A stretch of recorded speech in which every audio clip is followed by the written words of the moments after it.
রুদ্র ভাইয়া, আমাকে বিয়ে করবেন?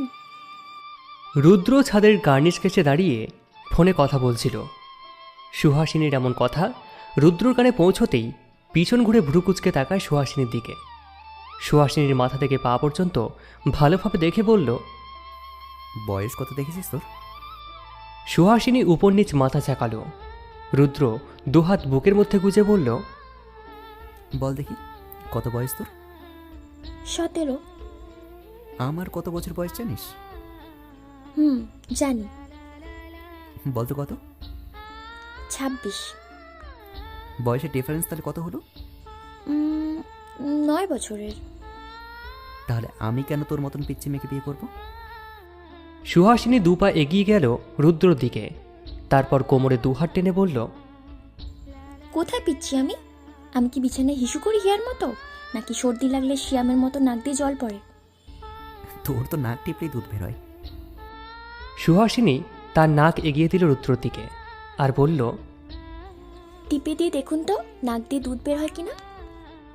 রুদ্র স্মিত হাসল। সুহার গাল টেনে বলল, এই যে বাচ্চা মেয়ে, আগে পড়াশোনায় মনোযোগ দে, বড় হ আগে, ওকে? তারপর বিয়ের কথা চিন্তা করিস। ততদিনে তো আপনি বিয়ে করে ফেলবেন। হ্যাঁ, করতেও পারি বিয়ে। আমাকেই করেন তাহলে। ট্রাস্ট মি রুদ্র ভাইয়া, আপনি যে স্মোক করেন কাউকে বলবো না। রুদ্র অবাক হওয়ার ভান করে বলল, আমি যে স্মোক করি জানি কি করে? আমি সব জানি আপনার ব্যাপারে। কি কি জানিস বলতে শুনি। এই যে আপনি স্মোক করতে ছাদে আসেন আর ধোঁয়াগুলো আমার মুখের উপর ছেড়ে দিয়ে দুর্গন্ধ সৃষ্টি করেন। কি বিশ্রী গন্ধ ধোঁয়ার। রুদ্র সোজা হয়ে দাঁড়ালো। ফোনটা পকেটে ভরে যেতে যেতে বলল, সামান্য আমার দেওয়া সিগারেটের ধোয়ার গন্ধই সহ্য করতে পারছিস না, তাহলে সারা জীবন কিভাবে সহ্য করবি? আবার বলছিস তোকে বিয়ে করতে। সুহাসিনী ও রুদ্র পায়ে পা মিলিয়ে সিঁড়ি বেয়ে নিচে নামতে লাগলো। রুদ্রর দিকে তাকিয়ে বলল, আস্তে আস্তে সহ্য করে নেব, আর তা না হলে আপনি স্মোক করা ছেড়ে দেবেন। তোর আগে এটা আমার লাইফে এসেছে, ছাড়ার তো প্রশ্নই আসে না। আচ্ছা যান, ছাড়তে হবে না, আমি মানিয়ে নেব। আগে মানিয়ে নে। এই সুযোগটাই তো চাইছি। আর বলতে পারল না সুহাসিনী। পা পিছলে পড়ে যেতে নিলে রুদ্র ধরে নেয়। বিরক্তি নিয়ে বলল, তুই তো নিজেকে সামলাতে পারিস না, আমাকে কি করে সামলাবি? আর একটু হলেই তো ওষ্টাকে দাঁত ভাঙতি। আপনার জন্যই তো পড়ে যাচ্ছিলাম। আমার জন্য মানে? আমি কি তোকে ধাক্কা দিয়েছি, নাকি সেদিকে বলছি যে তোকে ফেলে দিতে? কোনটা? হ্যাঁ, আপনার দিকে তাকিয়ে হাঁটতে গিয়েই তো। আমি কি বলেছি আমার দিকে তাকিয়ে হাঁট? উপরওয়ালা চোখ কিসের জন্য দিয়েছেন? আপনাকে দেখার জন্য। চর মেরে না দাঁত ফেলে দেব। পড়ে গেলে ব্যথাটা কি পেত? আমি পেতাম। সেবাটাকে করতো জানেন? কে করবে তোর সেবা? দ্য গ্রেট রুদ্র চৌধুরী। রৌদ্রের এত সময় নেই অপচয় করার জন্য। বাসায় যা, তোর মায়ের হাতে হাতে হেল্প কর। জামাই শ্বশুরকে কি রেঁধে খাওয়াবে সেগুলো সেখানে, ওকে? কেন? আমার ফিউচার হাবি তো ভালোই রান্না বান্না পারে, তার থেকে শিখবো। তুই কি করে জানিস যে তোর ফিউচার হাজব্যান্ড ভালো রান্না করে? এ মা, আপনি রান্না বান্না পারেন না? আমি তো ফিউচার হবি, নো ওয়ে। সুহাসিনী লজ্জা পাওয়ার ভান করে বলল, হ্যাঁ হ্যাঁ। রুদ্র কিছু বলল না। সুহাসিনীকে সিঁড়িতে রেখে নিজের রুমে চলে আসলো। মেয়েটা তাদের বাসায় এসেছে 7 বছর হতে চলল। একদম বোকা স্বভাবের। রুদ্র রুমে এসে সোফায় গায়ে এলিয়ে দিতেই রুদ্রর মা বলল, দেখ তো পছন্দ হয় কিনা। রুদ্র ট্রি টেবিলের দিকে তাকালো। সেখানে কয়েকটা ফটো। রুদ্র একটা একটা করে ফটো তুলল। হঠাৎ মেয়েদের ছবি দেখাচ্ছ যে? বারে, বয়স হচ্ছে তো, বিয়ে দেবো না তোকে, তাই তো মেয়ে দেখাচ্ছি। কোনটা পছন্দ হয়েছে বল, আমি নিজে গিয়ে তার বাবা মায়ের সাথে কথা বলে আসবো। বাসায় কি মেয়ে নেই? চোখে পড়ে না তোমার কিছু? কি চোখে পড়বে রুদ্র? একটা মেয়ে যে সারাদিন একটা ছেলে কিনে ভাবে, তাকে স্বামী হিসেবেও মানে। কেন ভাবে মানে বোঝো না? কে কাকে নিয়ে ভাবে? কাকে স্বামী হিসেবে মানে? মানে কার কথা বলছিস তুই? Floor number 3, room number 10। তুই কি সুহাকে ইনডিরেক্টলি মিন করছিস? না মা, আমি ডিরেক্টলি তাকেই মেন করছি। ও তো বাচ্চা মেয়ে। ও কোথায় বাচ্চা? কোন দিক দিয়ে তোমার ওকে বাচ্চা মনে হয়? ও কি বিছানায় হিসু করে নাকি সর্দি লাগলে নাক দিয়ে জল বের হয়? কোনটা? না, সেসব তো কিছু হয় না, কিন্তু ওর বাবা মা কি বিয়ে দেবে? কেন দেবে না? আমি দেখতে যথেষ্ট হ্যান্ডসাম। তার উপর মেয়ে নিজেই আমাকে বারবার স্বামী বলে রাস্তাঘাটে সব জায়গায় ডেকে ওঠে। বিয়ে না করেই যদি জামাই ডাক শুনতে হয়, তাহলে কি সেটা ঠিক? তুমি ওর বাসায় গিয়ে কথা বলো, ওকে? আচ্ছা। আর সুমনা আপা, একটা কথা বলবো বলবো ভাবছি, কিন্তু সাহস হচ্ছে না। আপনারা কিভাবে নেবেন বিষয়টা? সুমনা বেগম আর তার স্বামী রফিক সাহেব একে অপরের মুখের দিকে চাওয়াচাওয়ি করে। আপনি নিশ্চিন্তে বলতে পারেন ভাবি। সুমনা বেগমের কথা শুনে কিছুটা সাহস পেল রুদ্রর মা।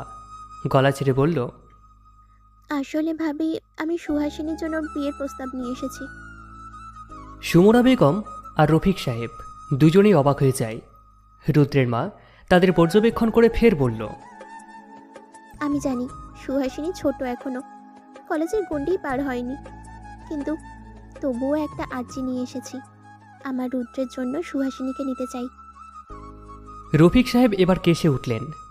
সুহাসিনী কেবলই বসা রুমে আসছিল, রুদ্রের মায়ের মুখ থেকে এমন কথা শুনে যেন আকাশ থেকে টুপ করে পড়ল সে।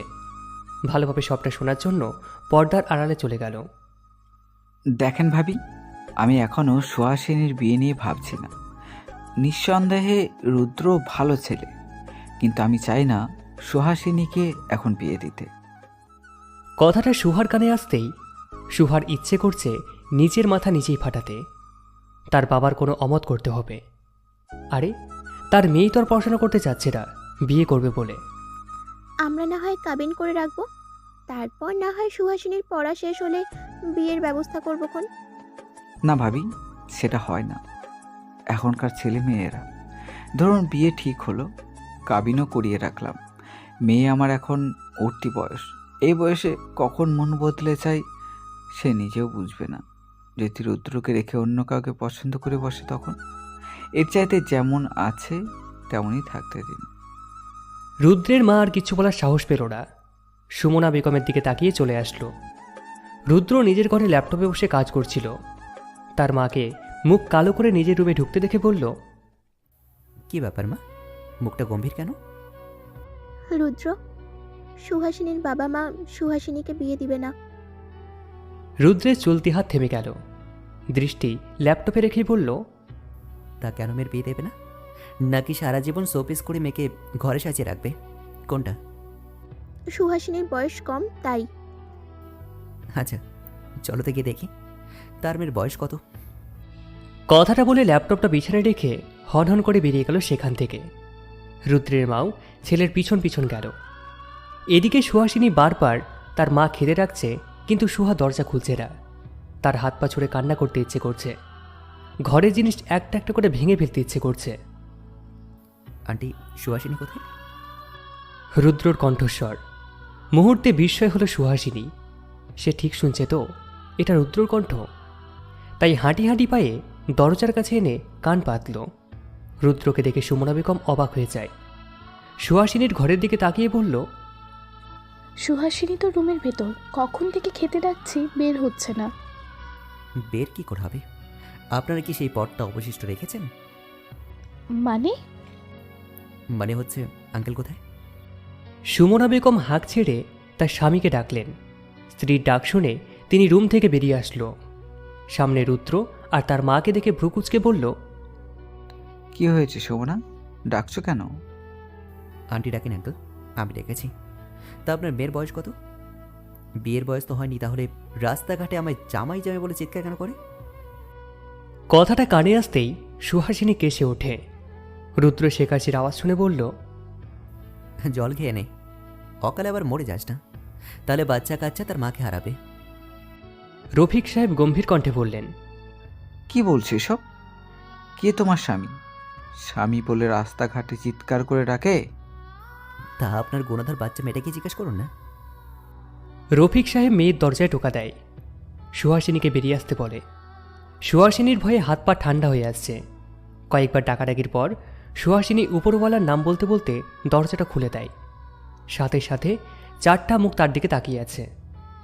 মনে হচ্ছে সে কোনো অপরাধী। রফিক সাহেব মেয়ের হাত টেনে সামনে দাঁড় করিয়ে বলল, তুই রুদ্রকে জামাই জামাই বলে রাস্তাঘাটে চিৎকার করিস? সুহাসিনী চুপ। রফিক সাহেব আবার ফের প্রশ্ন করতেই সুহাসিনী ভয়ে কনফিউজড হয়ে মাথা নাড়িয়ে না জানায়। রুদ্র মনে মনে হাসে। সুহাসিনীর দিকে তাকিয়ে গম্ভীর কণ্ঠে বলে, তুই আমাকে রাস্তাঘাটে যাই বলে চিৎকার করিসনি? মিথিলাকে রাখবো? সুহাসিনী মাথা নাড়িয়ে না করে। মিথিলাকে ডাকতে নিষেধ করে দেয়। মেয়ে যাওয়া কণ্ঠে বলে, জামাই বলে ডাকি। রফিক সাহেব হতবাক।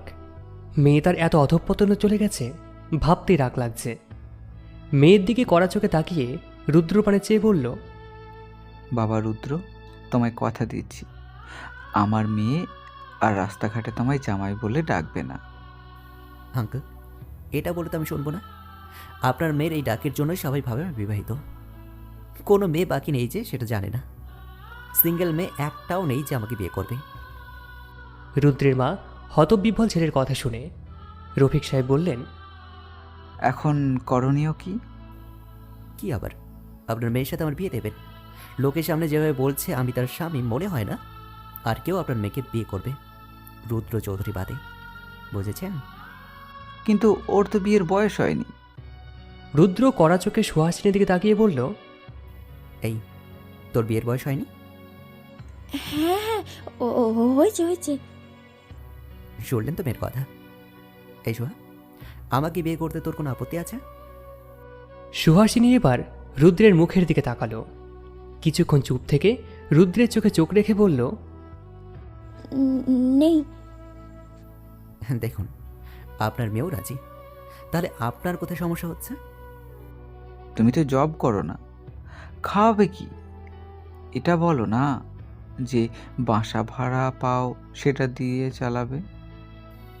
চিন্তা করবেন না, বিয়ে যখন করতে চাইছি খাওয়ানোর ব্যবস্থাটাও করব। আর আমার জবের সব প্রসেস কমপ্লিট। এখন আমি জাস্ট কাবিন করতে চাই। সুহাসিনীর এইচএস শেষ হলে আমি আমার ঘরে নিয়ে যেতে চাই। বুঝতে পেরেছেন? আচ্ছা, সময় চাই ভাবার জন্য। যত সময় লাগে নিন, কিন্তু মতটা যেন পজিটিভ আসে। কথাটা বলে সুহাসিনীর দিকে তাকিয়ে চলে যায়। নীরব দর্শক ছিল সুমনা বেগম আর রুদ্রের মা। রুদ্র চলে যেতেই রফিক সাহেব সুহাসিনীর দিকে তাকিয়ে বলল, আচ্ছা, তুই কি সত্যি রুদ্রকে বিয়ে করতে চাচ্ছিস? রফিক সাহেব আর কিচ্ছু বলল না। চলে গেলেন নিজের রুমে। সুহাসিনী চুপচাপ ঘরে চলে আসে। দরজা বন্ধ করেই ওড়নাটা শরীর থেকে নিয়ে উড়াধরা নাচ শুরু করে দেয়। এদিকে বিছানায় থাকা তার ফোনটা বেজে চলেছে, সেদিকে তার কোনো খেয়াল নেই। নেচে ক্লান্ত হবার পর বিছানায় এসে বসতেই মোবাইলের ফোনের দিকে তাকাতেই দেখল রুদ্রর কল। সুহাসিনী তাড়াতাড়ি করল ফোন রিসিভ করে। ওপাশ থেকে রুদ্র কর্কশ গলায় বলে ওঠে, তোকে আমি জন্মের নাচ নাচাবো। 5 মিনিটের মধ্যে ছাদে আসবি। নাও স্টার্ট ইউর টাইম। 1 সেকেন্ড দেরি হলে ধাক্কা মেরে ছাদ থেকে ফেলে দেবো। ওকে? কথাটা বলে সুহাসিনীকে কিছু বলার সুযোগ না দিয়েই ফোনটা কেটে দেয়। সুহাসিনী বুঝতে পারল সে নাচছে, এটা রুদ্র জানল কী করে।